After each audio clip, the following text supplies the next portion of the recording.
अस्सलाम वालेकुम व्यूअर्स, कैसे हैं आप सब? होपफुली आप भी ठीक ठाक होंगे और एंजॉय कर रहे होंगे सर्दियों को। कल मुझे काफ़ी सारे लोगों के मैसेजेस आए जब मैंने वीडियो अपलोड की, तो उन्होंने कहा मैडम आप काफ़ी कमज़ोर हो गई हैं। तो ये कमज़ोर नहीं हो गई मैं, ये मैंने वेट लूज़ करने की ठानी थी, क्योंकि जब मेरा वेट गेन हो जाता है तो मुझे फ़ील होना शुरू हो जाता है और मुझे चलने फिरने में दिक्कत होती है, मेरा साँस फूलता है। तो मैंने सोचा कि ज़रा सा वेट कंट्रोल कर लिया जाए, क्योंकि मुझे फ़ील होता है। मुझे नहीं पता कि और लोगों को फ़ील होता है कि नहीं, लेकिन मुझे ये चीज़ फ़ील होती है कि जब मेरा वेट गेन होने लगता है तो मैं बीमार भी ज़्यादा रहने लगती हूँ। कभी कोई चीज़, कभी कोई चीज़, वो सुस्ती इतनी ज़्यादा हो जाती है, वो सुस्ती मेरे ऊपर हावी हो जाती है। इस वज़ह से मैंने थोड़ा-सा अपना वेट लूज़ किया। दूसरी चीज़ जो मैं आज टॉपिक डिस्कस करूँगी, जो कल मैंने ओपीडी में एक केस देखा, एक पेशेंट मेरे पास आया, तो वो बड़ा वेल थ्राइविंग चाइल्ड था। बड़ी सेहत उसकी अच्छी थी, लेकिन उसकी मदर की कंप्लेंट थी कि मैंने इस बच्चे को पिछले 6 महीने से डायरिया है। 1.5 साल का वो बच्चा था और 6 महीने से डायरिया है, और डायरिया भी इस तरह का है कि वो जो जो मैं उसको खिलाती हूँ, वो एज़ इट इज़, ठीक है, फूड पार्टिकल्स निकालता है।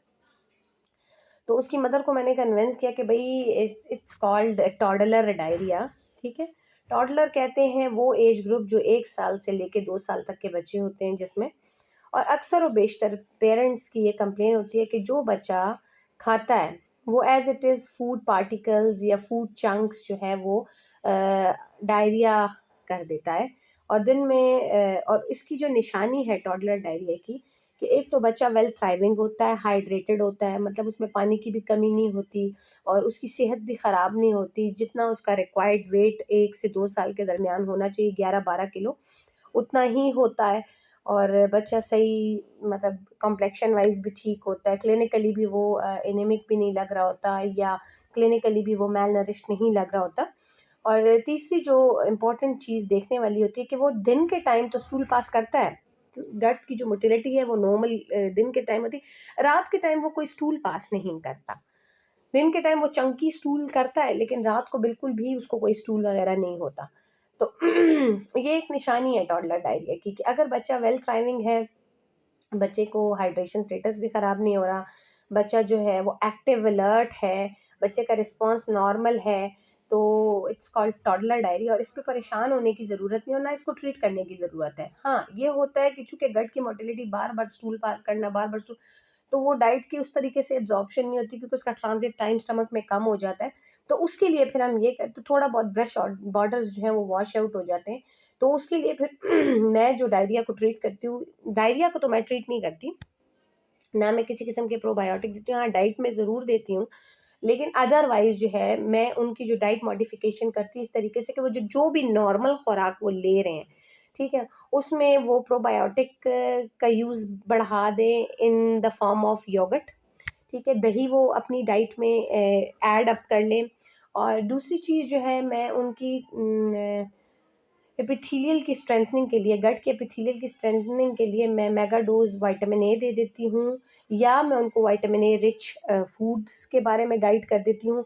और तीसरी जो चीज़ है, जो इम्पोर्टेंट चीज़ है, कि मैं उनको ज़िंक ऐड करवा देती हूँ 15 से 20 दिनों के लिए, बस, इससे ज़्यादा नहीं, कि जब रीजनरेशन हो जाए, कोई कोई फर्स्ट चैम्बर भी अगर ब्रेस्ट बॉर्डर का वॉश आउट हुआ है, तो वो भी रीजनरेट हो जाए, बस। अदरवाइज़ इनको हम मेडिसिन से ट्रीट नहीं करते।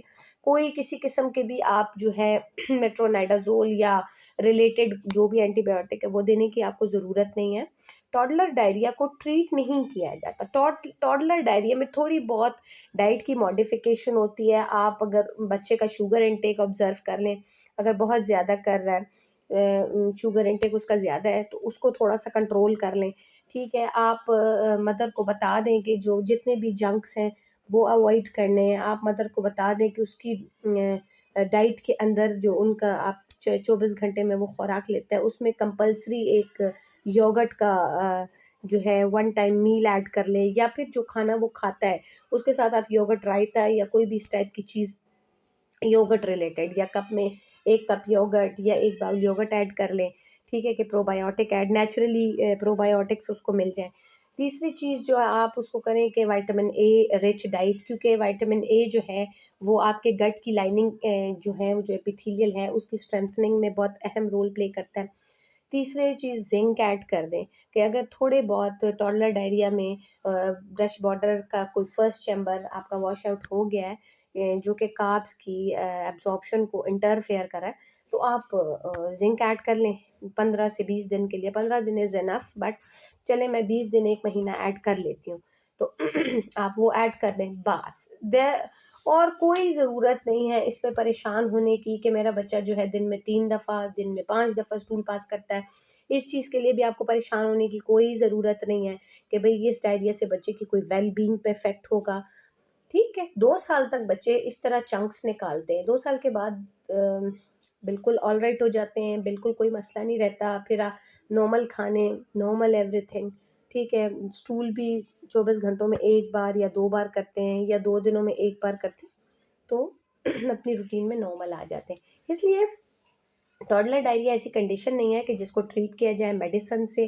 टॉडलर डायरिया ऐसी कंडीशन नहीं है कि जिसमें बच्चे का हाइड्रेशन स्टेटस या न्यूट्रिशनल स्टेटस ख़राब हो या उन बच्चे की वेल बीइंग अफेक्ट हो। टॉडलर डायरिया एक नॉर्मल कंडीशन है और इसको आप ट्रीट नहीं करेंगे, इसमें माइल्ड सी डाइट मॉडिफिकेशन करेंगे एंड दैट्स इट।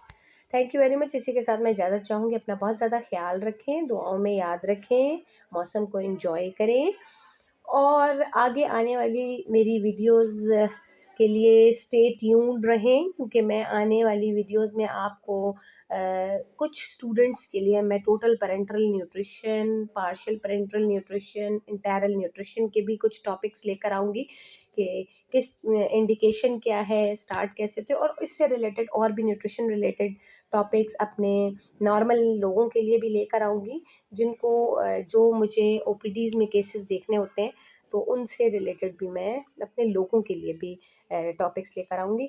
अपना बहुत ज़्यादा ख़्याल रखिएगा, दुआओं में याद रखिएगा।